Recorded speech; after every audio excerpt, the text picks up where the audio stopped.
انا بحب اكسبلور البراندز اللوكال والبراندز بتاعتنا لانها كلها هيدن جيمز وكلها برودكتس تجنن. البراند اللي انا هكلمكم عنها النهارده اسمها كلي جور. انا ما كنتش جربت حاجه منهم غير الحاجات اللي انا اوريها لكم دي، وطبعا البرودكتس حلوه جدا وفي تكنولوجي، في فكره ورا البرودكتس. هكلمكم النهارده عن الشامبو بتاعهم والليف ان بتاعهم، وكمان عاملين نايت سيرم. انا كلمه نايت سيرم او نايت كريم دي بعرف انها حاجه تستاهل تمنها جدا.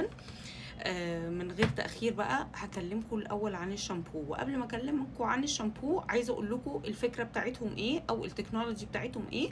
هما بيشتغلوا على البوست بايوتكس او الميكروبيوم بتاع البشره، الحاجز المناعي والتوازن الطبيعي اللي بيبقى موجود على البشره. فده الكونسبت بتاعهم اللي عاملين بيه